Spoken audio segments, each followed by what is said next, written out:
Muito bem, meus amados irmãos, uma igreja fiel à pregação do Evangelho é o assunto aqui da nossa lição, a de número 3. E esta é mais uma pré-aula. Seja muito bem-vindo para este abençoado estudo nesta oportunidade. Pastor Adovilson, Pai do Senhor. Pastor Arcos, aos nossos professores e alunos da Escola Bíblica Dominical, pré-aula da lição de número 3, uma igreja fiel à pregação do Evangelho, será o assunto que nós estaremos explanando nesta aula, tudo para a glória de Deus, né, Não tenha dúvida, maravilha. Olha só, a igreja em Jerusalém é o assunto geral da revista, não é? A doutrina, a comunhão, a fé e também isso que se faz, não é? Que se torna a base para o crescimento da igreja em meio às perseguições. É o assunto geral, mas nós vamos agora aqui enfatizar na pregação do Evangelho, a igreja de Jerusalém, uma igreja fiel à pregação do Evangelho. O textuário está em Atos capítulo 3 e o versículo é o de número 12. Diz o texto: "E quando Pedro viu isso, disse ao povo: varões israelitas, por que vos maravilhais disto? Ou por que olhais tanto para nós, como se por nossa própria virtude ou santidade fizéssemos andar este homem?" Esse é o textuário da lição, que traz consigo a verdade prática, que diz: a verdadeira pregação bíblica consiste em dar testemunho de Cristo no poder do Espírito. É por isso que somos pentecostais. Esta é a vivência da pregação bíblica. A leitura bíblica em classe, nós sempre sugerimos aqui para os irmãos lerem o capítulo todo. Como nós temos estudado já a lição 1 e 2, com base em Atos, especialmente o capítulo 2, agora nós vamos sugerir para os irmãos lerem desde o primeiro versículo, ainda que a leitura bíblica sugere a leitura apenas a partir do versículo de número 11 até o 19, mas leia o capítulo 3 todo, porque até o versículo 10 exatamente narra o episódio do milagre que foi operado ali, obviamente que por ação do Espírito de Deus, não é, por Jesus, através de Pedro e João. Então você leia, você vai estabelecer esse contexto e entender que houve um milagre, e aí a pregação de Pedro foi eficaz, foi produtiva. Então entenda conosco que esta lição está dividida em 3 tópicos, e nós vamos no primeiro deles expor a importância da pregação das Escrituras. No segundo, nós vamos demonstrar como o Espírito Santo capacita a igreja a pregar com poder e autoridade. E no tópico terceiro, vamos incentivar os alunos a pregarem uma mensagem de esperança fundamentada na palavra de Deus. São esses os objetivos que nós temos aqui. Atente-se aí para os hinos da harpa cristã sugeridos pela CPAD para o devocional. O hino 18, o hino 227 e também o hino 505. Agora, meus irmãos, nós vamos para uma definição aqui da palavra-chave, pregação. Muito bem, nos 3 tópicos, os irmãos já ouviram aí, né? Pregação no primeiro, pregação no segundo, pregação no terceiro. E o que significa pregação? O significado de pregação é um substantivo feminino, ação de pregar, de discursar sobre um tema religioso, sermão, prédica, tá? Em termos teológicos, a pregação pode ser definida como a proclamação da mensagem de Deus através da interpretação e explicação das Escrituras Sagradas, com o objetivo de levar os ouvintes a uma ação de fé e transformação. É a comunicação da verdade divina com a finalidade de edificar a igreja e alcançar o mundo com o Evangelho. E no discorrer dessa aula, pastor, nós vamos observar que alguns segmentos esqueceram do que significa a pregação. Pregação e qual é o conteúdo que deve ser pregado. Pois é. Você vai acompanhar, meus irmãos, deixa eu só destacar aqui para você, no material que você tem para download aí, abra a descrição desta aula, logo no início da descrição tem um link para você fazer download do conteúdo comentado da lição. Você tem ali um estudo a respeito, inclusive, da pregação. Nós definimos pregação, usamos a fundamentação e elementos de definição, também o enfoque pentecostal e uma aplicação prática. Também você tem isso ali, além de um comentário exegético com base em Atos 3:12, que é exatamente o textuário da lição, e também fizemos um comentário com base na perícope, Atos capítulo 3, versículos de 11 a 19, que é exatamente a leitura bíblica em classe. Então você pode observar que tem esses estudos ali para ti, além de uma ampliação de cada um dos 3 tópicos desta lição, para que você busque profundidade no conhecimento. Vamos falar a respeito de soteriologia, de escatologia e também de escapismo. Isso tudo está no material para você fazer download, que certamente vai dar melhores condições para você argumentar. Os slides que nós usamos aqui, é importante frisar, todo esse material ele é gratuito, tá certo? O download você faz aí, qualquer pessoa que acessa a aula pode fazer download desse material, né? E tem sido muito importante. Nós já temos, inclusive, notícia de outros pastores e até pessoas que estão ligadas a outras escolas de teologia que utilizam o nosso material nas suas aulas. Então, isso engrandece o nome de Jesus e o reino de Deus e mostra que nós, de alguma maneira, de fato, contribuímos. Nós queremos louvar a Deus por isso. Qualquer pessoa acessa, faz download, é gratuito. Os slides também a gente envia gratuitamente. A questão é que os slides eu tenho uma lista de transmissão para fazer o envio. Então, se você deseja receber os slides, é grátis. Está aí o meu contato, esse é o meu WhatsApp pessoal, é só você mandar uma mensagem bem simples. Diga assim, ó, quero os slides, está resolvido. A gente manda os slides para ti e te adiciona nessa lista de transmissão. Toda semana nós enviamos esse material da Escola Bíblica Dominical e também outras informações, né, como alguma saudação, algum complemento, alguma mensagem, alguma aula que vai haver gratuita. Tudo isso é divulgado nessa lista de transmissão e você recebe isso também de forma gratuita. Para tal, é importante que você tenha salvo esse número aí, que é o meu pessoal, salva no seu aparelho, porque se não for assim, o WhatsApp não entrega as mensagens para o seu número. Então precisa que você tenha salvo, tá joia? Então é isso, o material é grátis e o importante é que nós vamos estudar a palavra e vamos crescer na graça e no conhecimento de Jesus. Amém? Introduzindo aqui, meus amados irmãos, esta é a nossa aula, né? A de número 3. Esta lição nos mostra uma das marcas de uma igreja bíblica. Já estudamos, não é? Na lição de número 2, que a igreja de Jerusalém é um modelo para todas as igrejas. E agora nós vamos verificar que, de fato, não é, essa lição vai mostrar as marcas de uma igreja que é bíblica. Ou seja, o seu compromisso é com a pregação da palavra de Deus. Todo o demais tem a sua importância, tem a sua relevância, mas o imprescindível é que a Bíblia seja pregada. Uma igreja verdadeira, ela valoriza a mensagem das Escrituras e coloca Jesus Cristo no centro de tudo aquilo que ensina. E é por meio da pregação bíblica que o mundo pode conhecer a Cristo. Tenha por base você próprio, não é? Você, um irmão, uma irmã, convertido em Jesus, foi exatamente por meio de uma pregação, de uma mensagem. O Evangelho foi anunciado e em resposta à mensagem que foi anunciada, seja ela na igreja ou individualmente, em resposta a essa mensagem, você desejou, não é, fazer parte dessa grande família e abençoada família que é a igreja de Jesus Cristo, que tem Jesus como cabeça. Além disso, destacamos que uma igreja bíblica, ela prega no poder do Espírito Santo. Isso é relevante. Então, não transmite apenas palavras vazias. Essa igreja relevante não transmite apenas palavras vazias, mas a mensagem que é pregada nesta igreja, ela é viva e transformadora, e ela vem exatamente pela inspiração do Espírito de Deus. Por fim, uma igreja bíblica traz esperança para aqueles que já não enxergam saída. Ela anuncia que há um futuro de refrigério e renovação na presença do Senhor. Feita essa introdução, nós vamos então agora para os desdobramentos, não é, desta lição, que você vai verificar, vai perceber que é muito edificante. Tópico primeiro, a igreja que prega as Escrituras. Pastor Adovilson, tem liberdade, vamos lá. Vamos lá, tópico 1 e o subponto 1, as Escrituras revelam Deus. Olha que coisa interessante. Em toda a Bíblia, pastor Hermes, senhores professores e alunos, Deus ele não procura provar a sua existência, porém, ele se revela. E eu trouxe aqui uma colocação, a igreja deve pregar as Escrituras, pois elas revelam Deus. Agora, veja bem, Deus, ele procura se revelar à humanidade.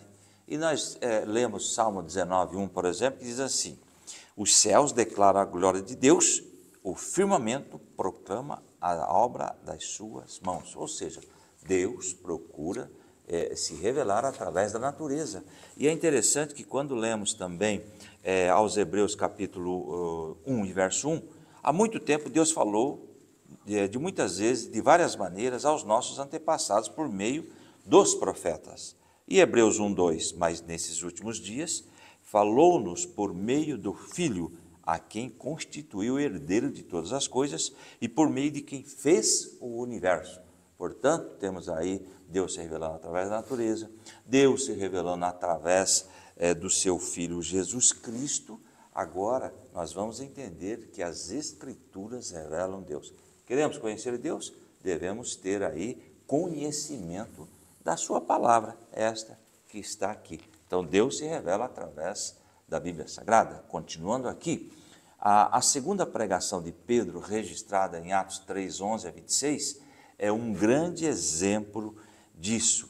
Veja bem, a mensagem do apóstolo é completamente baseada nas Escrituras e coloca Deus no centro.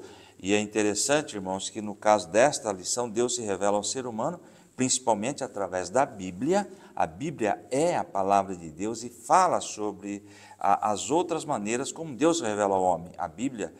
Na Bíblia, Deus revela quem Ele é, o que Ele quer de nós.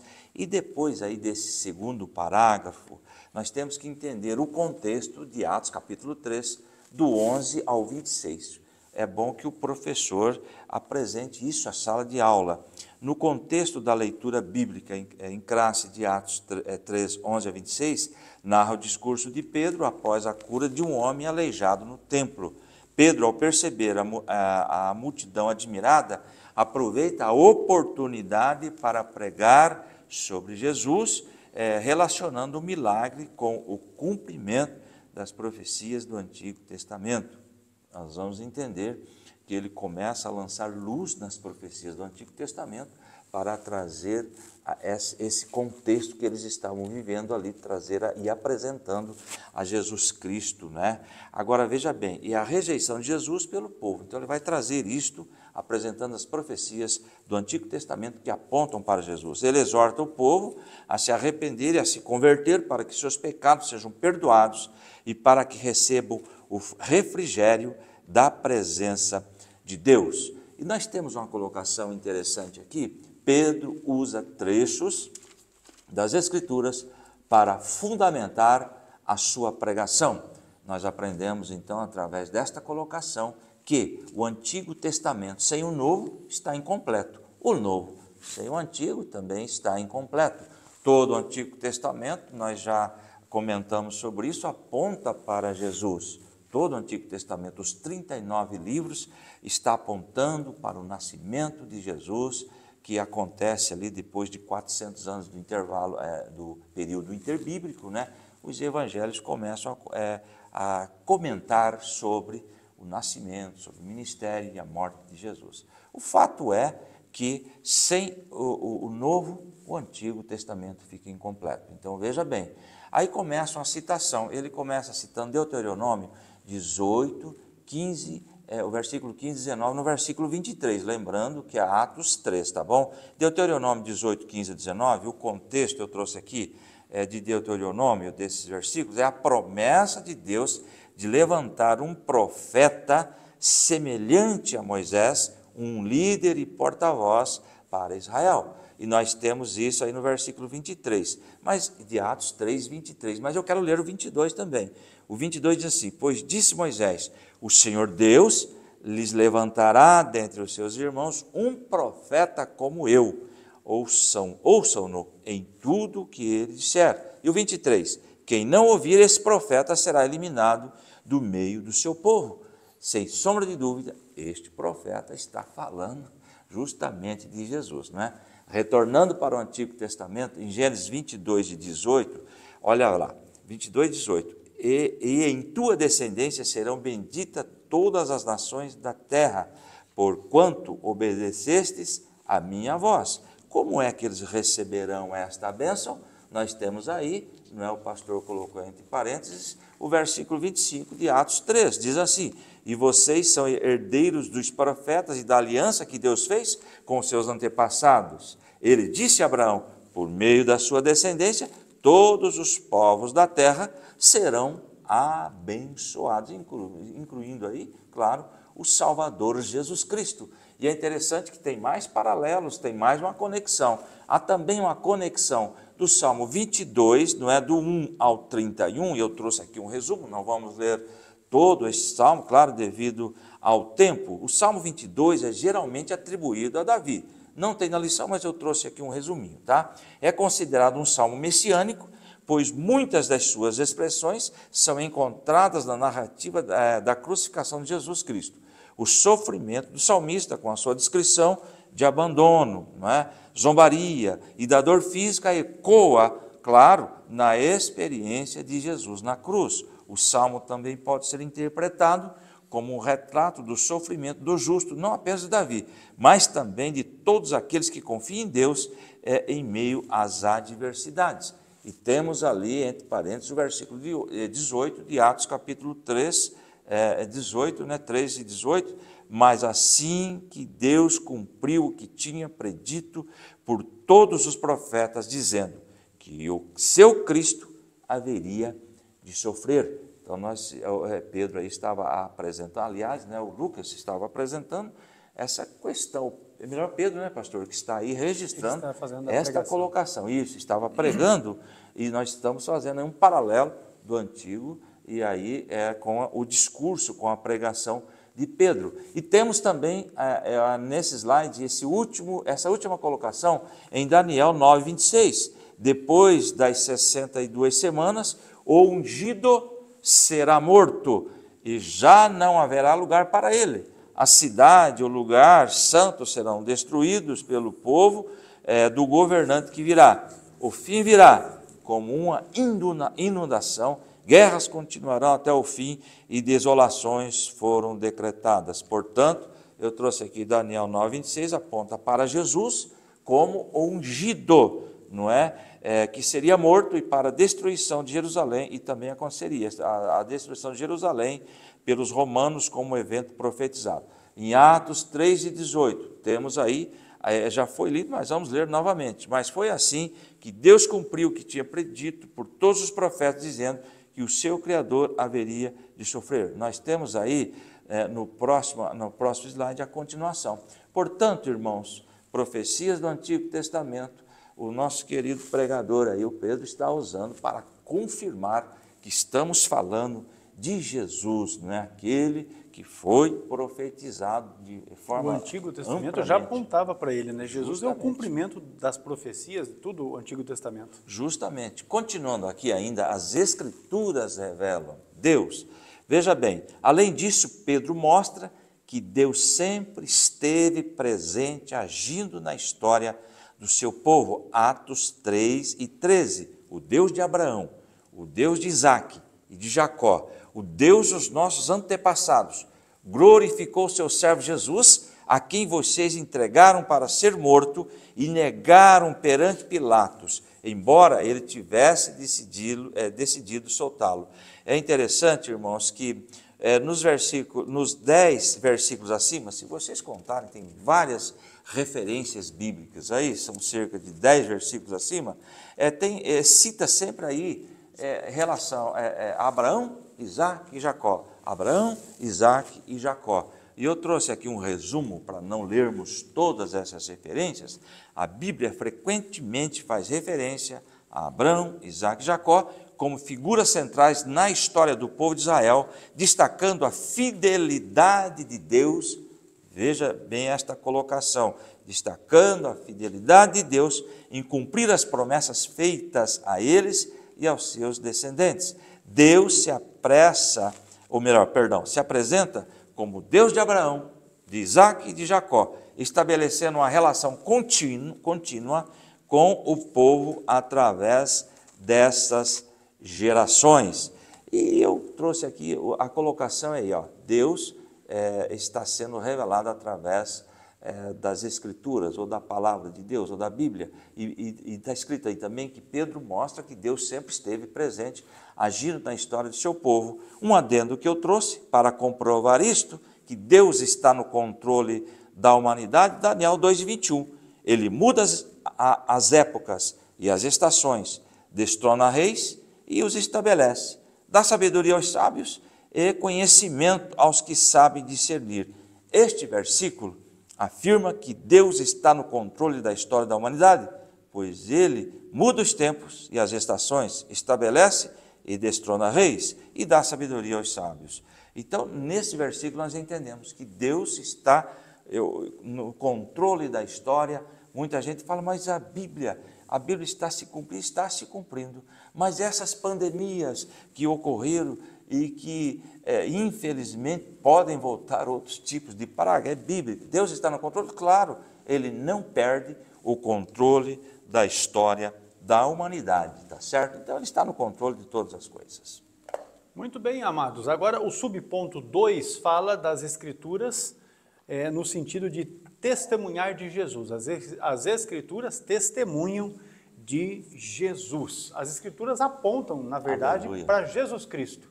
Jesus disse que as Escrituras davam testemunho deles. E aí, esse texto é um texto emblemático, né, de João, capítulo de número 5, e o versículo é o de número 39, ele diz exatamente isso aqui, ó: examinais as Escrituras, porque vós cuidais ter nelas a vida eterna, e são elas que de mim testificam. Então, as Escrituras apontam para Jesus, não é? Jesus é o centro da Bíblia, assim como deve também ser o centro de toda a pregação, de toda a mensagem bíblica. Cristo é, de fato, o centro da Bíblia, e essa também era a compreensão que o apóstolo Pedro tinha, tanto que se você pegar para rever a mensagem que ele prega em Atos capítulo 2, e esta que agora ele está pregando aqui em Atos capítulo 3, ele apresenta Jesus desde o começo até o fim. Essa é a realidade dele, é isso aí. Porque se você prega a respeito de Jesus, Jesus aparece para confirmar a pregação. Agora, se você começar a falar de você mesmo, que você faz e que você acontece, aí Jesus vai ficar só de longe, porque como é que ele vai confirmar algo que você está dizendo a seu respeito, né? O importante é quando outros dão testemunho a seu respeito. Segundo as suas palavras, não é? Ou seja, as palavras de Pedro, que é o pregador aqui de Atos 3, os profetas anunciaram antecipadamente o sofrimento de Cristo. Atos 3,18, o pastor Adolfo já leu aqui.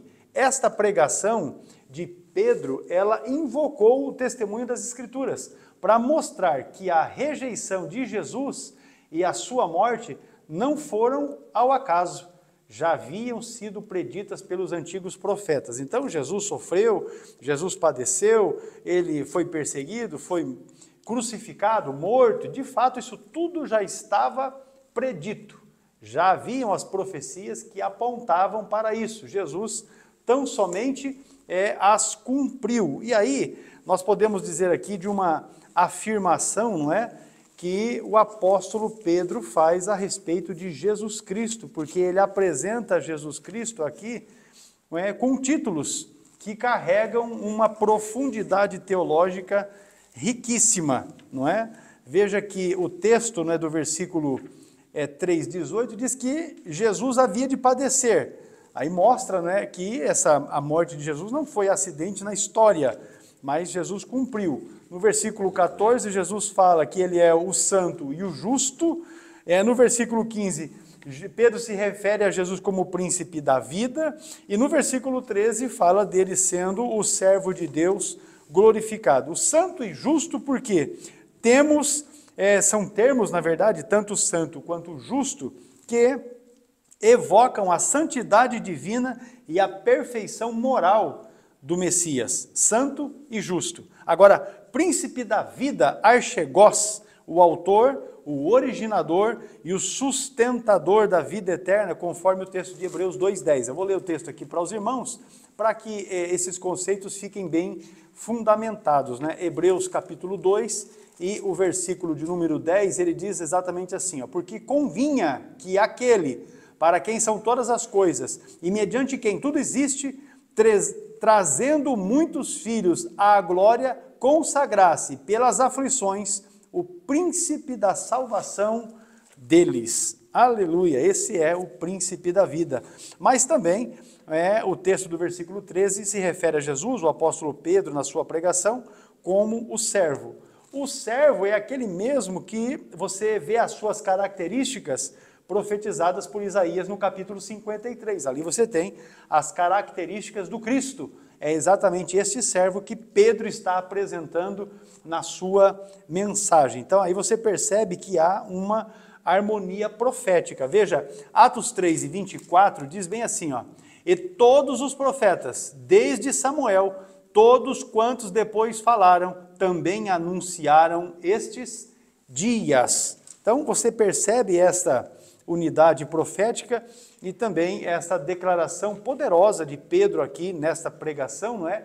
Atos 3 e 24, ele está se referindo ao fato de que todos os profetas, e ele faz a menção de Samuel, todos eles anunciaram as coisas que aconteceram com Jesus Cristo. É uma realidade que nós não temos como nos desviar dela, não é? Tanto de Gênesis, passando pelos livros do Antigo Testamento até Malaquias, a narrativa sagrada é coerente em apontar para a vinda, sofrimento, morte e glória do Messias. Agora, o clímax desta revelação, vamos voltar aqui para a escritura de Hebreus, exatamente o capítulo 1, versículos 1 e 2, diz assim, ó: havendo Deus antigamente falado muitas vezes e de muitas maneiras aos pais pelos profetas, a nós falou-nos nestes últimos dias pelo Filho, a quem constituiu o herdeiro de tudo, por quem fez também o mundo. Então você vê o clímax da revelação. Antigamente, de várias formas, por várias pessoas, Deus anunciou, mas agora, nesse tempo, o escritor aos Hebreus está dizendo, ele falou conosco por intermédio do seu Filho. É o clímax, Jesus, o clímax da revelação. Por fim, a missão cristocêntrica da igreja é essa que nós apresentamos. Como pentecostais, e aí falando como membros da igreja Assembleia de Deus, não é? Pentecostais. Compreendemos que o ministério do Espírito Santo é glorificar a Cristo. Veja, se não, João capítulo 16, e o versículo é o de número 14, João deixa muito registrado, muito bem registrado essas palavras, não é? Diz assim o texto de Jesus: ele me glorificará, referindo-se ao Espírito Santo, não é? Porque há de receber do que é meu e vou-lo-á de anunciar. Então nós temos essa característica aí da missão cristocêntrica da igreja. Compreendemos que a função do Espírito é glorificar a Jesus Cristo. Assim, a pregação cheia do Espírito Santo não é caracterizada por um emocionalismo vazio, nada disso, nem por coisas que venham ofuscar a ação do próprio Senhor Jesus, mas ela na verdade, apresentada com profundidade cristológica. A verdadeira unção exalta a cruz, proclama o sangue e anuncia a glória do Cristo ressurreto. Nesse sentido, a igreja deve ser, então, uma comunidade que vive, canta, ensina e proclama o quê? A supremacia de Cristo em todas as coisas. Encerramos aqui esse subponto a respeito de afirmarmos que as Escrituras testemunham de Jesus, mas ainda tem as Escrituras que confrontam o pecado, e aí o pastor Adalvilson vai fazer essa explanação. Lembrando que nós estamos no tópico 1, né? A igreja que prega as Escrituras. E agora? As Escrituras confrontam o pecado. Meu Deus do céu, aí é que está uma situação interessante que nós estamos vendo. Isso aí não é comentário assim vazio, né? Nós estamos vendo aí que muitas pregações estão indo por um caminho totalmente alienado à Bíblia. A verdadeira pregação também mostra o problema do pecado e confronta. Olha a pregação dele aí, ó, Atos 3:19. Arrependam-se, pois, e voltem-se para Deus, para que os seus pecados sejam cancelados. Ou seja, a pregação, a verdadeira pregação, a pregação bíblica, ela confronta o pecado do povo. É o que nós não estamos vendo nos últimos dias. É só vitória, você vai vencer, as portas estão se abrindo. Mas como é que está a vida da pessoa? Como que está a vida do indivíduo, do irmão, da irmã? Como é que está? É só vitória, é só vitória. Então, está parecendo aquele hino, né? Então, só queridos, vitória é cantada, só falada, vitória. mas na realidade de vida é um fracasso após o outro. Exatamente. E eu marquei aqui, a pregação bíblica não está no slide, deve confrontar o pecado. O Evangelho, em sua essência, chama à mudança e à santidade, o que implica reconhecer e abandonar práticas pecaminosas. A pregação que não aborda o pecado pode ser considerada incompleta ou até mesmo enganosa, pois não reflete a mensagem de transformação e reconciliação com Deus que o Evangelho propõe. Então veja bem como isso é muito sério. Pedro ele está usando o que ele conhecia das Escrituras, e falando, e o assunto ali é arrependa-se, mude de vida, não é? Eu trouxe, tem até uma colocação ali, no texto citado, Pedro usa o grego metanoio, né? Traduzido aqui como arrependei-vos, e eu trouxe aqui, em termos bíblicos, metanoia, é a palavra grega para arrependimento, e significa mudança de mente e de coração, indo além de um simples sentimento de tristeza ou remorso. Olha bem, o foco da mensagem, o foco da pregação é uma transformação interior que leva a uma mudança de direção na vida, abandonando práticas pecaminosas e adotando um novo modo de viver, em conformidade com a vontade de Deus. Ou seja, as pessoas vêm na igreja, têm que ouvir uma mensagem bíblica que confronta o pecado e saírem com o sentimento de serem perdoados pelo sangue de Jesus. Uma mudança de vida deve ocorrer nessas pessoas. Infelizmente, muitos estão indo às igrejas com a finalidade de receber bênção material. O foco não é bênção material, o foco não é a cura, pastor. De fato. Infelizmente, a noite da cura, estão focando na cura. Mas qual é o foco bíblico que nós entendemos através do que Deus deixou para nós? É a mudança de vida, é arrependimento dos pecados. Lógico que Jesus continua curando, continua realizando a sua obra, sem dúvida nenhuma, mas esse fato aqui é muito importante. As Escrituras confrontam o pecado, não é? E veja bem que eu marquei aqui, nós vamos comentar mais alguma coisa aqui. Para melhorar, metanoia não é só sentir pena, né? Embora o arrependimento bíblico inclua o reconhecimento do pecado, tristeza por ele, metanoia envolve uma mudança mais profunda, uma transformação da mentalidade que se manifesta em ações. Ou seja, eu chego no culto, a Bíblia é pregada legitimamente, genuinamente, a minha vida é transformada, tá certo? Esse é o foco aqui das Escrituras, confrontam o pecado. Essa palavra de arrependimento, além de do já conhecido sentido de arrependimento, né, o metanoia, significa também mudança de mente, mudança interior, especialmente no que diz respeito à aceitação da vontade de Deus. A pregação bíblica deve confrontar o pecado e exige uma mudança radical dos seus ouvintes. O pastor até deixou bem destacado em amarelo, isso é um fato, é uma realidade. A pregação deve mudar a maneira de viver das pessoas. Fato, realidade. Olha, Pedro, esse texto ele é um texto bem interessante. Você lê Atos 3, versículos 14 e 15. 15. Pedro, cheio do Espírito Santo, ele denunciou o pecado. Sem rodeios. Primeiro ele diz no versículo 14, negaste o santo e justo. Aí eles, pedistes que se vos desse um homicida. E aí no versículo 15, mataste o príncipe da vida. Imagine você hoje fazer uma pregação confrontadora nesse sentido. E aí você observa assim, essa linguagem ela é direta, ela é confrontadora, mas também é cheia de graça. O objetivo não é humilhar, mas despertar para a verdade. É isso que a gente vê, não é? Aqui. Pedro ele liga o arrependimento à conversão, uma volta completa para Deus, porque o povo havia virado as costas para Deus e estava tocando a vida. Agora ele chega, faz essa confrontação e chama o povo ao arrependimento, que é o quê? A volta para Deus, ou seja, você muda de direção, muda de sentido, muda o seu pensamento e passa agora a andar na direção de Deus. E aí, com isso, ele está dizendo de remissão de pecados. Ele fala, deixa claro a respeito disso, ele é objetivo nisso, porque ele diz assim, para que sejam apagados os vossos pecados. Ele também deixa claro uma renovação espiritual, porque ele diz, e venham assim tempos de refrigério na presença do Senhor. Esse tempo de refrigério aqui, de Atos 3, ele tem dupla confrontação, tanto para o tempo presente quanto para o porvir, porque também tem um desdobramento escatológico a respeito desse tempo de refrigério na presença do Senhor. A plenitude desse tempo de refrigério só depois do arrebatamento da igreja. Mas você vê que Pedro não tem rodeio, não é? Ele fica do tipo hoje se usa um termo assim que está bem popular, não fica passando pano.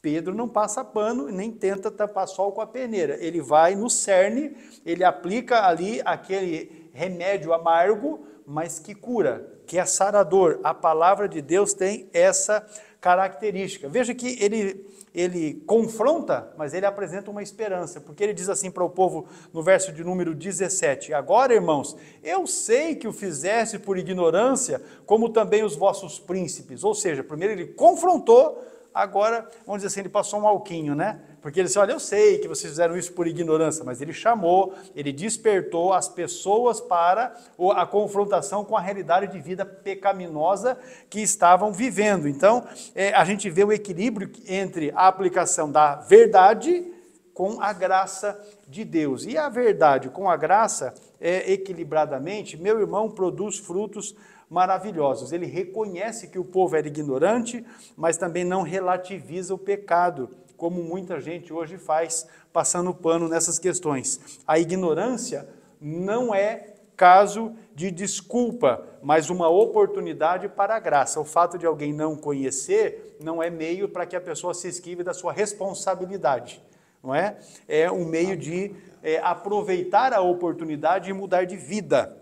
Aí nós falamos também, nesse termo de refrigério, sobre a oportunidade escatológica, porque nós temos Pedro anunciando o arrependimento, que é condição para refrigério. É o que diz Atos 3:19. Arrependei-vos, pois, e convertei-vos para que sejam apagados os vossos pecados e venham assim os tempos de refrigério pela presença do Senhor. Aleluia! Esse contexto, ele indica também o anseio pela segunda vinda de Cristo e a restauração final, completa que vai acontecer, porque diz o texto do verso 21, o qual convém que o céu contenha até que aos tempos da restauração de tudo, os quais Deus falou pela boca de todos os seus santos profetas, desde o princípio. Então agora eu vou finalizar aqui, a pregação confronta, portanto ela não é apenas soteriológica, ou seja, a pregação não é tão somente a respeito de salvação, porque soteriologia é a doutrina da teologia que estuda a respeito da salvação, mas ela também é escatológica, porque ela também, além de falar de salvação, fala de uma realidade futura, ou seja, o presente é cruel, você precisa mudar aqui, para que você tenha uma perspectiva de no futuro viver esse refrigério que Jesus está apresentando aqui.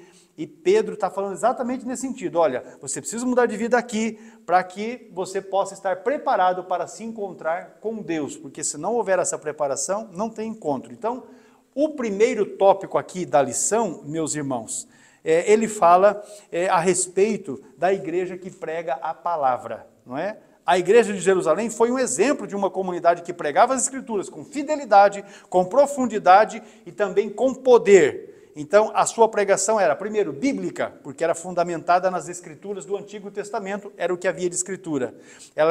A mensagem era cristocêntrica, porque era centrada em Jesus, o Messias crucificado e ressurreto.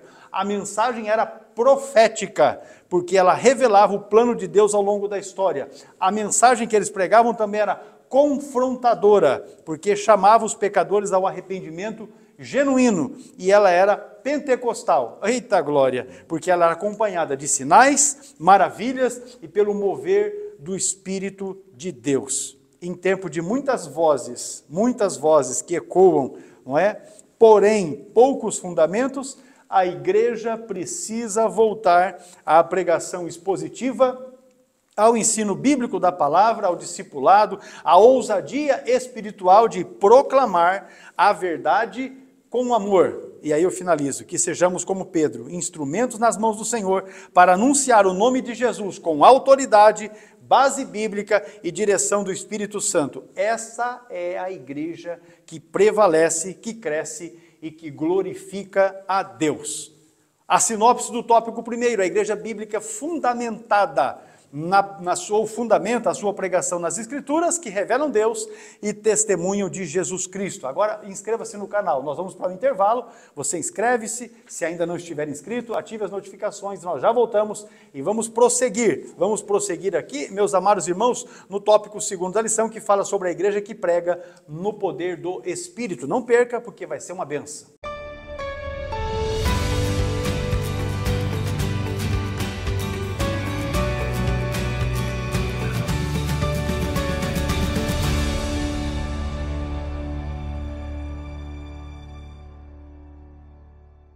Acabei de receber uma notificação de infração, multa porque não obedeceu à lei. E assim, meus irmãos, é você que também não estuda a palavra de Deus. Você acaba errando, pecando por não conhecer a palavra. Então, o que você está esperando para vir se matricular, para ser aluno do CETADB e com isso conhecer a palavra de Deus e viver uma vida debaixo da bênção do Senhor? Vem conosco para juntos aprendermos a palavra de Deus. Agora, a respeito da multa, quem fez a infração vai pagar o preço.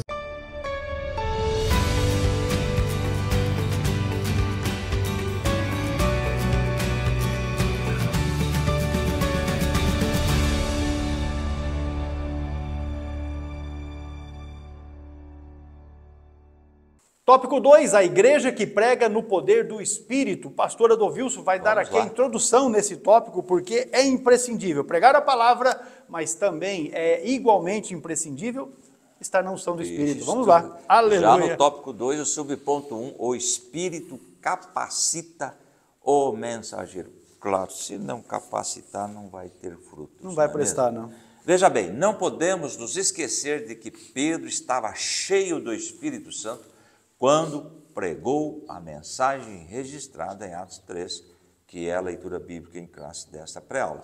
Trouxe aqui um adendo. Atos 3, Pedro demonstra claramente estar cheio do Espírito Santo, é um efeito direto do derramamento do Espírito Santo em Pentecostes, em Atos 2. Lembra? Atos 2, derramamento do Espírito? E agora, o nosso querido Pedrão aí, ele está impulsionado a pregar na orientação, capacitado. De medroso ele passou a ser ousado. Exatamente. A diferença é que faz o Espírito Santo na vida de alguém. Justamente, né? Então, Atos 2, não é? Antes do Pentecostes. Pedro era conhecido por sua impulsividade e negação de Jesus. No entanto, após o derramamento do Espírito, ele se torna um líder corajoso e eficaz na pregação do Evangelho. Então, entenda o contexto aí. Agora, cheio do Espírito Santo, é outra pessoa, porque realmente agora ele está revestido de poder, revestido de autoridade de Deus para transmitir o Evangelho, e isso é necessário para nós aí que anunciamos a palavra de Deus, tá certo? Agora, veja bem, irmãos, o segundo parágrafo, isso fica evidente no uso do verbo grego atenizo, né, traduzido como fixar os olhos, na passagem, e Pedro com João fitando os olhos nele, Atos 3 e 4, está escrito este assunto aí. Agora, olha para nós. Essa declaração não está aí no slide, eu trouxe aqui um adendo, não é apenas um pedido para que o homem observe, mas um convite para que ele veja neles a autoridade e a unção de Jesus, através das quais o milagre da cura estava prestes a acontecer. Olha aqui para nós, olha aqui, nós temos agora autoridade de Deus pelo Espírito Santo para realizar este milagre. Então veja bem que coisa interessante, porque quando o Espírito de Deus está agindo na vida do homem e da mulher que pregam a palavra de Deus, aí se tem a autoridade, o que nós chamamos de unção de Deus para transmitir as verdades bíblicas. Claro, pregamos na unção, mas quem faz a obra realmente é o Espírito Santo, mas ele nos capacita, e veja bem a capacidade desse nosso querido Pedro aí, não é mesmo? Agora, veja bem, o estudioso Strong explica que no Novo Testamento esse termo é usado para descrever momentos de revelação, reconhecimento ou atenção especial, geralmente ligados a acontecimentos divinos e milagrosos. E eu trouxe ainda um adendo aqui, o uso desse verbo grego atenizo, traduzido como fixar os olhos em Atos 3, 4, e Pedro com João fitando os olhos nele, ilustra claramente a ênfase na atenção e foco intensos que a passagem descreve. O verbo indica um olhar fixo, concentrado, e não apenas um olhar casual. Essa escolha de palavra enfatiza a intenção e a seriedade com que Pedro e João observaram o homem aleijado, preparando o terreno para a cura que estava por vir. Ou seja, um movimento em que ocorreria algo sobre-humano, sobrenatural. E essa autoridade vem de quem? Do Espírito Santo. Olha para nós, preste atenção. Agora você vai experimentar o milagre na sua vida. Isso chama-se autoridade. E o Espírito Santo capacita o mensageiro, e nós temos a experiência disso, e você, claro, que está conosco nesta pré-aula, também já tem essa experiência de estar sendo capacitado dia a dia pelo Santo Espírito de Deus para proclamar o Evangelho de Jesus Cristo. Essa mesma ocorrência do texto, né, atenizou, nós vemos ela em Atos capítulo 1, versículo 10, quando os discípulos estão olhando fixamente para o céu na ascensão de Jesus. Também Atos capítulo 6, versículo 15, quando os membros do Sinédrio olham atentamente para Estevão e veem o seu rosto como de um anjo. Também Atos capítulo 7, versículo 55, quando o próprio Estevão, ele olha para os céus, não é?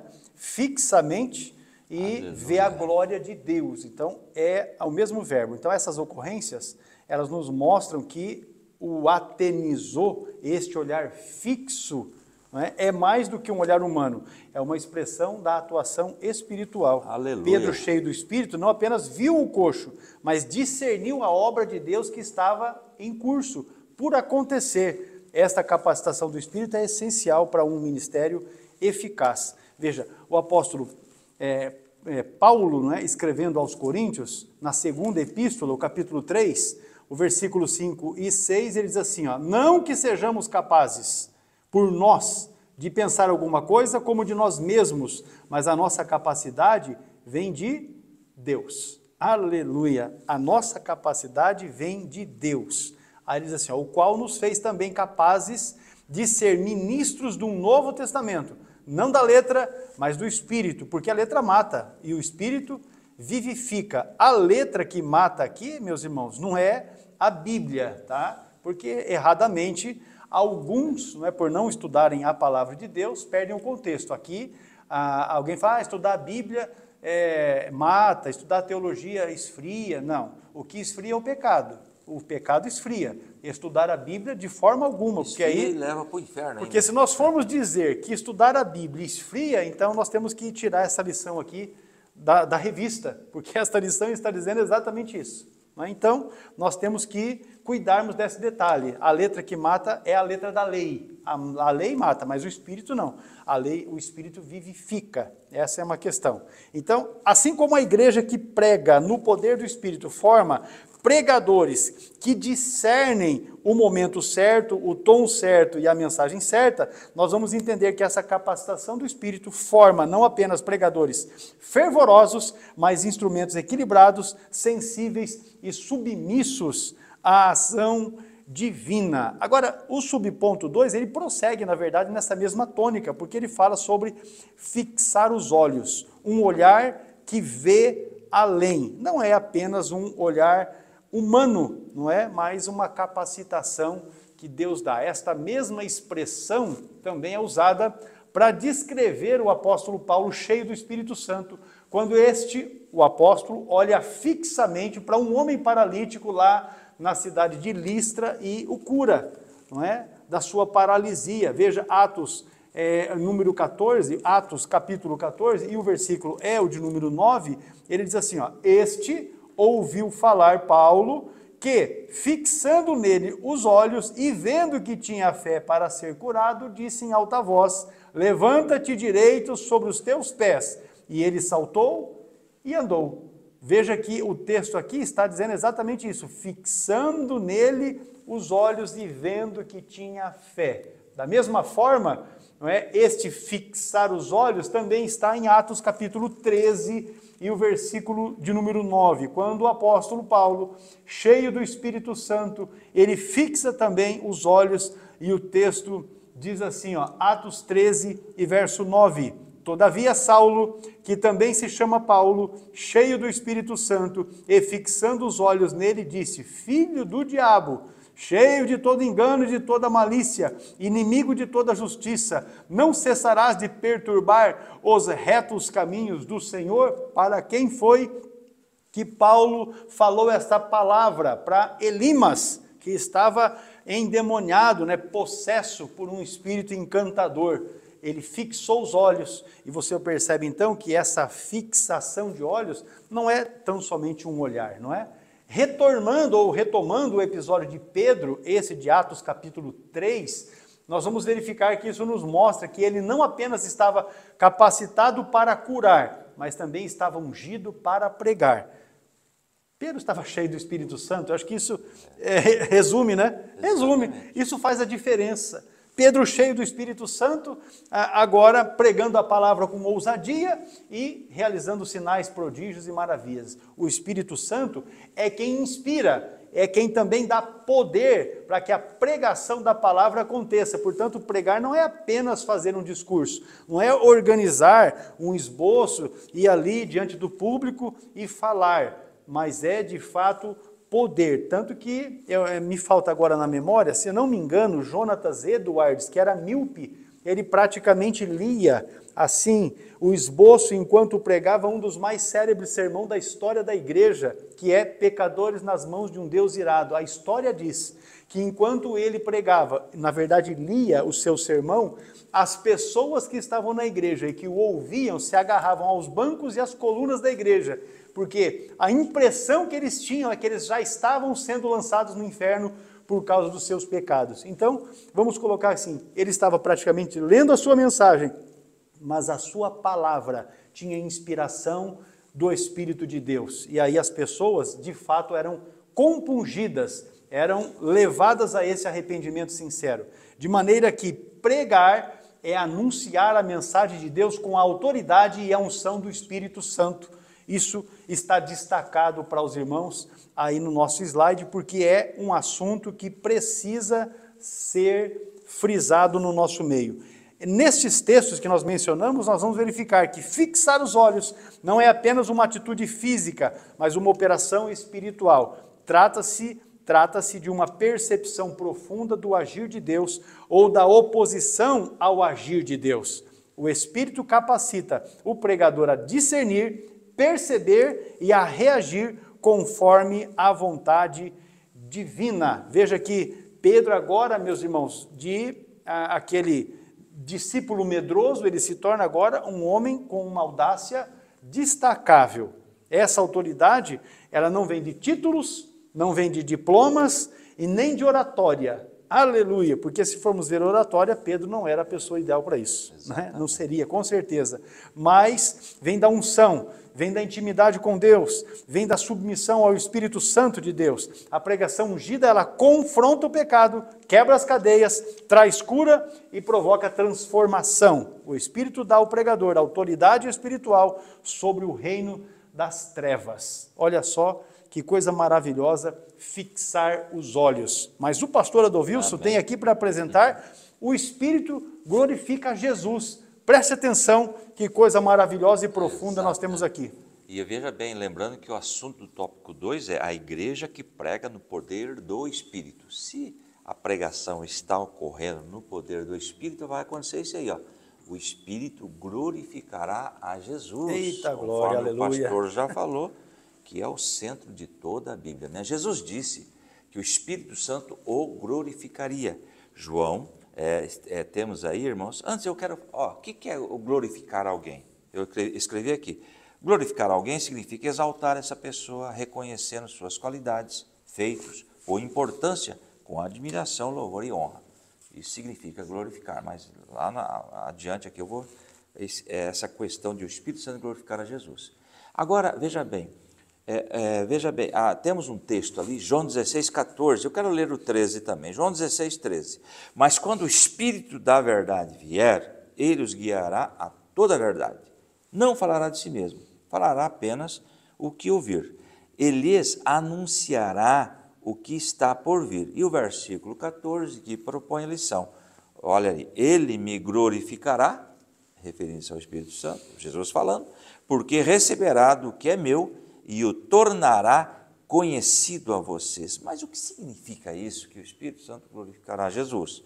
Em João 16,14, a afirmação que o Espírito Santo glorificará Jesus significa que o Espírito Santo revelará e exaltará a pessoa e obra de Jesus Cristo, tanto para os discípulos quanto para o mundo. Veja bem o foco da pregação.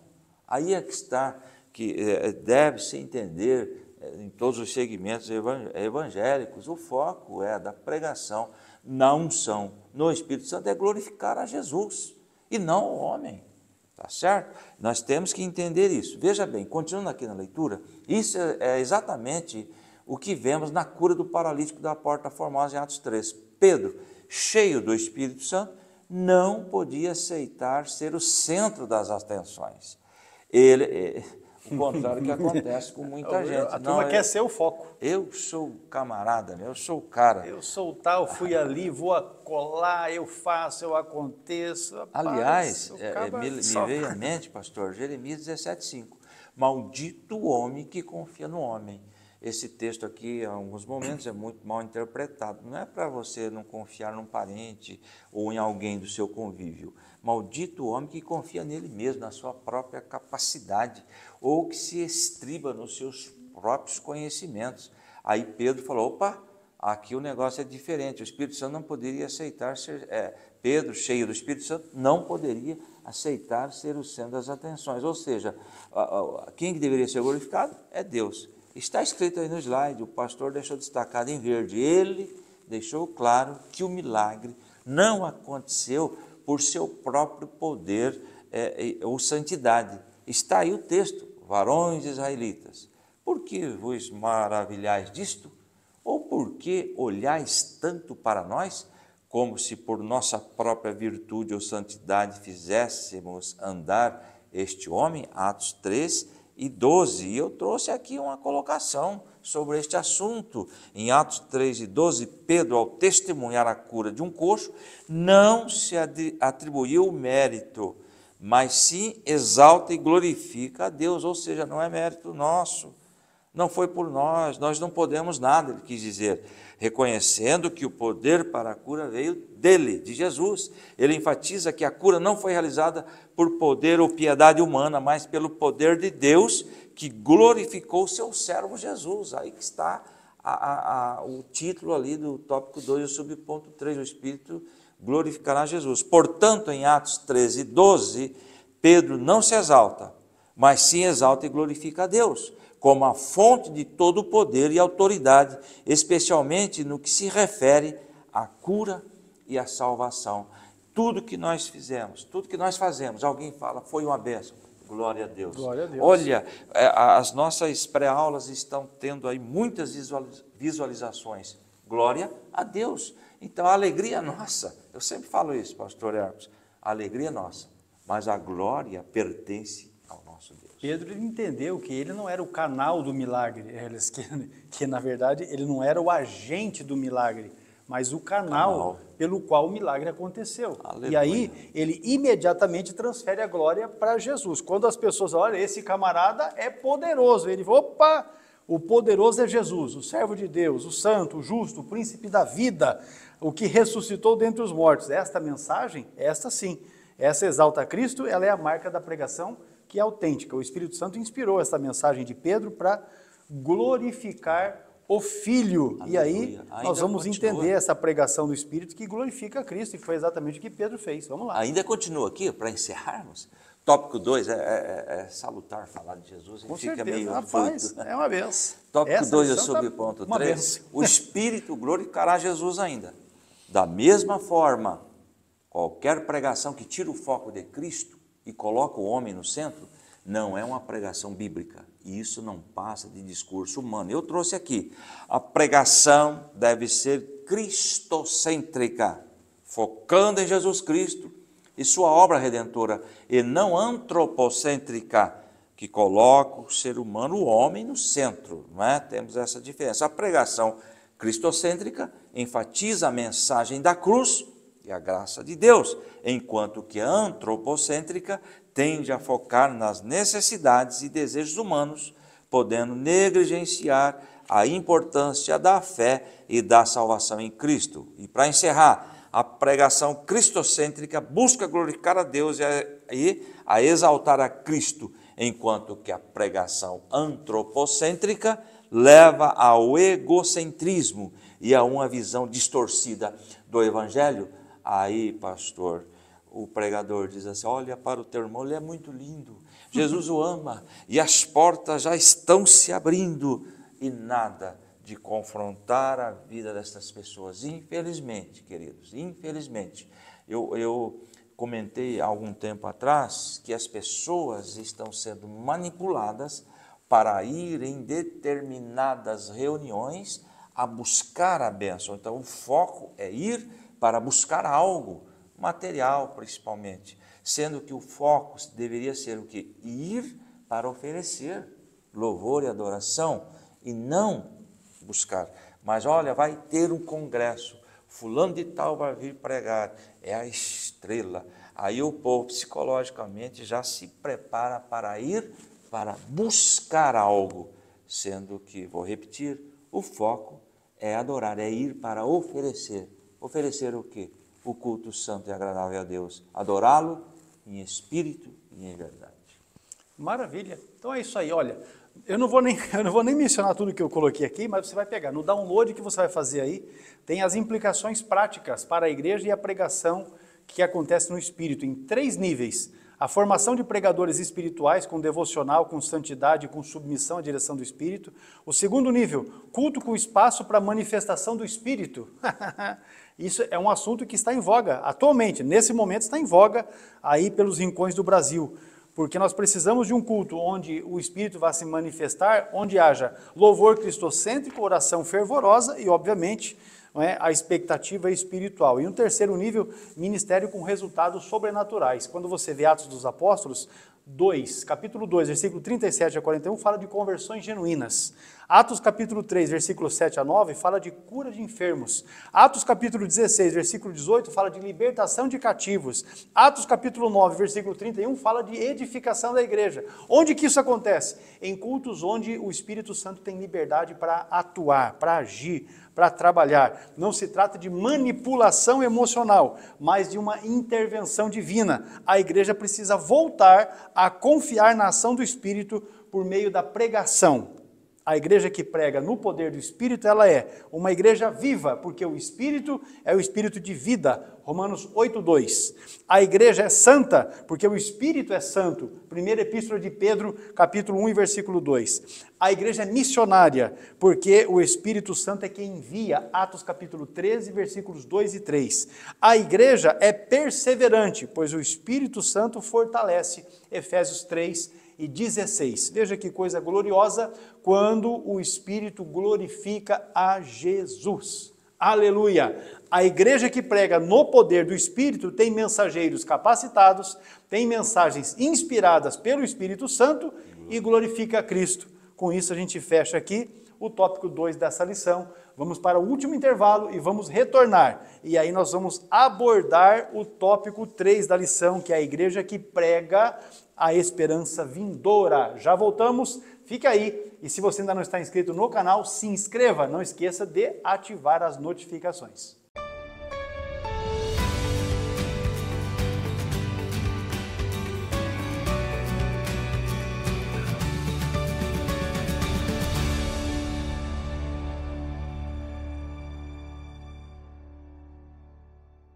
E você que deseja implantar uma extensão do CETAD e o núcleo na igreja, você pode receber gratuitamente um kit para tal. Nesse kit nós temos marcadores de página para os livros e para as bíblias dos nossos irmãos, panfletos para divulgação e inscrição daqueles que estarão estudando, um catálogo com as informações completas de cada um dos cursos que a escola oferece e também cartazes que você pode utilizar na divulgação, afixando no edital da sua igreja. Todo este material está nesse kit que você recebe gratuitamente na sua cidade. Solicite o seu através da nossa central de relacionamento. Receba o seu gratuitamente. Vem conosco para juntos aprendermos a palavra de Deus.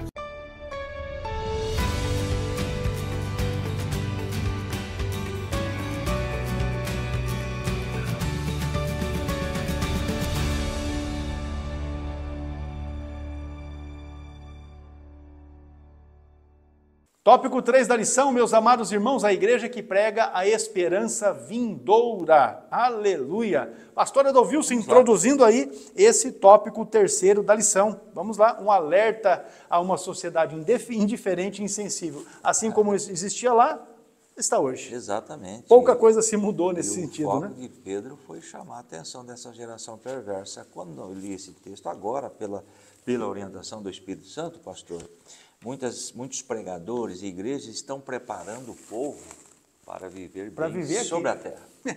Sendo que o foco da pregação é preparar o povo para o encontro com Cristo.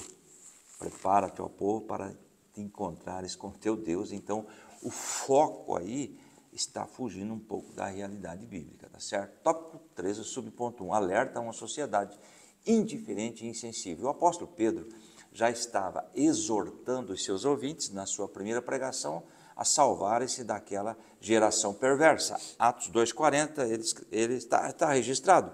Com muitas outras palavras, os advertia e insistia com eles: salvem-se desta geração corrompida.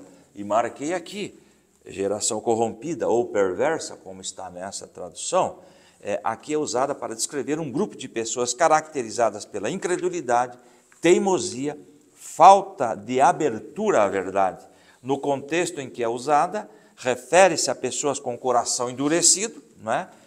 Que rejeitam a mensagem de fé e sinais divinos, preferindo seguir os seus próprios caminhos. Porventura não é isso que está acontecendo hoje? E tem um outro adendo. Agora ele reconhece que aquela era também uma geração ignorante, lá em Atos 3,17. Agora, irmãos, eu sei que vocês agiram por ignorância, bem como os seus líderes. Trouxe aqui uma colocação sobre Atos 3,17. A palavra ignorância refere-se àqueles que agiram por falta de conhecimento ou compreensão sobre quem era Jesus e o que estavam fazendo ao crucificá-lo. Pedro, ao falar com o povo em Jerusalém, reconhece que tanto o povo quanto os líderes cometeram esse erro por ignorância, mas que isso fazia parte do cumprimento da palavra ou do plano de Deus. Então, o pastor já comentou sobre isto, sobre esta ignorância. Era uma cultura indiferente e insensível para a realidade espiritual. Era, portanto, uma geração sem esperança. Lá em 1 Tessalonicenses 4:13, eu trouxe aqui na Almeida Corrigida Fiel. Não quero, porém, irmãos, que sejais ignorantes acerca dos que já dormem, para que não vos entristeçais como os demais que não têm esperança. Trouxe um adendo sobre este versículo. A passagem se refere àqueles que não creram em Jesus Cristo e, portanto, não têm esperança da vida eterna e da ressurreição com Ele. Paulo usa a esperança dos cristãos em contraste com a falta de esperança dos que não creem. Os demais aqui são aqueles que não compartilham da mesma fé cristã e não têm esperança na vida eterna. Ou seja, não quero que vocês sejam ignorantes, ou seja, não fiquem sem informações sobre aqueles que morreram, não é? Porque tem um grupo aí que não tem esperança. Então, sem esperança nenhuma, são aqueles que não creem em Cristo como Salvador das vidas e não têm esperança no porvir, não têm esperança na vida eterna.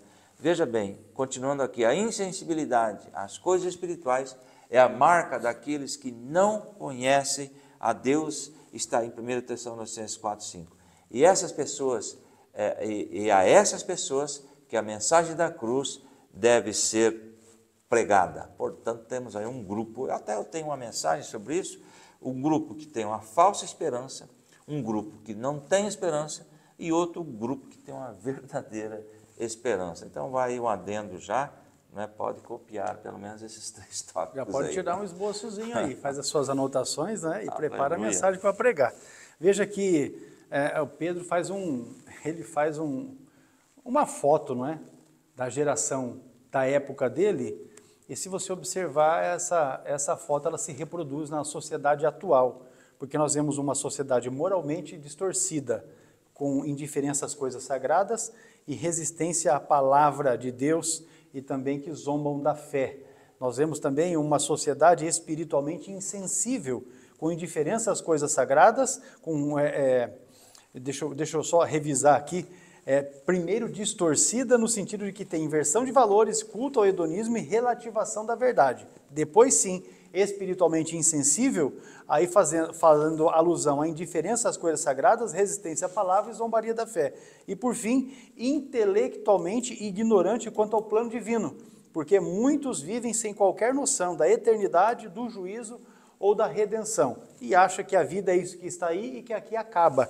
Mas nós temos a consciência de uma realidade futura, nós temos como igreja que sermos a voz profética de uma vida futura, tão real como é a vida que nós temos aqui, ainda mais real é o mundo espiritual e especialmente as coisas do porvir. Nesse sentido, a igreja precisa despertar esta geração que está adormecida com a trombeta da palavra, Isaías 58, versículo 1. Também precisa confrontar o pecado com verdade e com amor, sem conformar ao mundo. Por isso o texto de Romanos 12, 2 diz que nós não devemos nos conformar com o presente século, mas transformar a nossa mente, a renovação do entendimento. E por fim, anunciar o juízo iminente, que precede a esperança futura. Veja essa indiferença que está aí, mas nós devemos continuar proclamando a palavra. Por quê? O subponto 2 fala da promessa da segunda vinda. Jesus já veio uma primeira vez, e é importante entendermos que nesta primeira vinda de Jesus, ela durou um espaço de aproximadamente 33 anos. Agora nós aguardamos Jesus para uma segunda vinda. Esta segunda vinda, ela se inicia com o arrebatamento da igreja e ela irá culminar com o instante em que Jesus pisará nessa terra ao final do período tribulacional, quando ele estará implantando, o reino milenal, estará colocando fim no período tribulacional, decretando a derrota do anticristo, do falso profeta, aprisionando Satanás e iniciando o reino milenial. É assim que nós, assembleianos, cremos e ensinamos, É assim que a nossa declaração de fé, essa aqui, também ensina. E já vou aproveitar aqui e dizer, se você não tem declaração de fé da Assembleia de Deus, aproveite, a CPAD está com uma promoção imperdível, acesse o site www.cpad.com.br e adquira a sua, se não me engano, por R$ 44,00, bonita como essa aqui, capa dura, joia, maravilhosa. Concluindo a sua pregação, Pedro deixa uma mensagem de esperança. Aleluia. Aleluia. Sempre assim, não é? Sempre assim. Tem que concluir a mensagem, a sua mensagem, com uma expectativa de esperança. Ele diz, e venham assim os tempos de refrigério pela presença do Senhor, Atos 3,19, nós já mencionamos esse texto aqui. Por um lado, os ouvintes do apóstolo já podiam experimentar a bênção prometida a Abraão, que fora trazida por Jesus, o Messias. Esta bênção, portanto, já é uma realidade, já era para aqueles dias e ela é uma realidade hoje. A pessoa que responde à pregação do Evangelho positivamente, ela já experimenta esse refrigério, que será completo ao fim. Vejamos que, por outro lado, essas palavras de Pedro, elas também olham, elas apontam, elas mostram para um futuro que é iminente. E ela aponta exatamente para um refrigério dos últimos dias, que fora prometido para a nação de Israel. E trata-se da futura restauração de todas as coisas, conforme o texto que está aí no texto de Atos, capítulo de número 3. A igreja, portanto, ela tem uma mensagem de esperança para aqueles que estão sem esperança. É uma realidade que num tempo de Deus, no kairós de Deus, ela vai se cumprir. E eu vejo aqui, meus irmãos, que esse tempo, ele evoca um alento escatológico. Este versículo, ele revela as dimensões. Primeiro, presente. O pecador arrependido já experimenta o perdão e o renovo espiritual. E na questão futura, haverá um tempo definitivo de refrigério, no qual todas as promessas serão plenamente cumpridas. Quando o texto do versículo 21, Atos 3, 21, diz assim, o qual convém que o céu contenha até aos tempos da restauração de tudo. Esse é o texto. dos quais Deus falou pela boca de todos os seus santos profetas desde o princípio. A restauração de todas as coisas, fica muito claro que o céu deve receber a Cristo, ou a receber a Cristo até os tempos da restauração de tudo, Atos 3:21, esse termo restauração aqui é apocatastasis, que denota restituição plena, ordem restaurada, harmonia reconstruída. Este conceito está em harmonia com as profecias do Antigo Testamento, que apontam para um reino de justiça, paz e verdade. Nessa expectativa, nesta esperança escatológica, que não é apenas uma ressurreição individual, mas é uma renovação para todas as coisas, nós temos o cosmos que será restaurado, Romanos 8, dos versículos 19 ao 23, cosmos restaurado. A justiça que será restabelecida, segundo a epístola de Pedro, capítulo 3 e o versículo 13, e por fim, a presença de Deus que será plena entre os homens, Apocalipse 21 e o versículo 3. Então esta restauração, ela é o cumprimento final do plano redentor de Deus. É para este futuro que a igreja deve apontar na sua pregação. Amém? Aí aqueles que estão acharcados no lodo do pecado, verão que há uma perspectiva futura muito melhor para a realidade em que estão inseridos atualmente. E é nesse sentido que a igreja deve atuar, pregando na eficácia do Espírito. A igreja que prega a esperança vindoura, alerta uma sociedade indiferente à realidade espiritual, proclamando a promessa da segunda vinda de Cristo. Você, meu amado irmão, que está estudando conosco esta lição, ao fazer download aí desta lição, você vai ter ainda a esperança escatológica como mensagem evangelística, a esperança como diferencial cristão, o evangelismo com perspectiva escatológica, a escatologia como motivação pastoral e ministerial, a igreja como um atalaia escatológico e também o discipulado com visão eterna. Aleluia! E a igreja que prega a esperança vindoura, ela desperta os insensíveis com a verdade, consola os aflitos com as promessas, confronta os pecadores com o juízo e forma santos para a glória futura. Cristo voltará e a igreja, como noiva vigilante, deve proclamar com poder: Maranata, ora vem, Senhor Jesus. Apocalipse capítulo 22 e o versículo 20. Agora o pastor Adolvilson fará a conclusão desta nossa pré-aula. Estamos aqui estudando a lição de número 3, uma igreja fiel à pregação do Evangelho. Muito bem, concluindo a pré-aula de hoje, chegamos ao fim de mais uma lição. Nela vimos a grande importância que a pregação bíblica tem e como devemos ser fiéis na exposição do texto sagrado. Pedro, mesmo sendo um simples pescador, com uma gramática e conhecimentos limitados, sabia expor com maestria as Escrituras Sagradas. Assim como ele, devemos nos render totalmente ao Espírito Santo, sendo cheios dele, para sermos exitosos no ministério da Palavra de Deus. Uma igreja bíblica é uma igreja que vive e sabe expor as Sagradas Escrituras. Glória a Deus, que maravilha, está destacado isso aí no slide, né? Para você frisar isso juntamente aí com a sua igreja, porque esta é uma realidade espiritual que não tem como nós esquivarmos dela, não é isso? Deus abençoe você que esteve conosco até aqui, ressaltando que se você ainda não está inscrito no nosso canal, se inscreva, ative as notificações e se não é muito pedir alguma coisa, não vou pedir dinheiro, eu vou pedir que você nos ajude compartilhando esta aula. Entenda que o nosso canal não é monetizado, nós não recebemos recurso nenhum de ninguém para realizarmos esse trabalho, que por sinal aqui ele é ofertado gratuitamente, tanto as aulas quanto o material, você faz download aí, é só abrir a descrição desta aula, o primeiro link que está ali é o link para você fazer download desta aula, dos comentários que inclusive são esses que eu estou usando aqui enquanto estamos fazendo as exposição, esse material que está aqui, ó.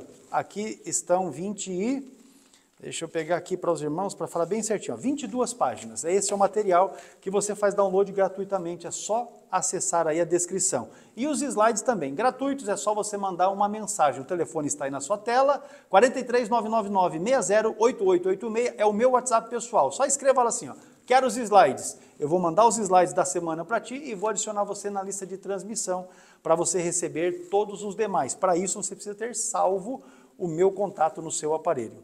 Deus abençoe você, a sua casa, a sua família, seu ministério, que o nome de Jesus seja glorificado também na sua vida. Pastor Adovilson. Pastor, uma contribuição boa dos nossos professores e alunos para conosco é orar por nós. Orar, meu Deus. Ore Cobertura por nós. de oração. Nós oramos por vocês e a vitória é nossa, pelo nome de Jesus. Deus abençoe e até a próxima pré-aula, se Deus quiser. A paz do Senhor a todos.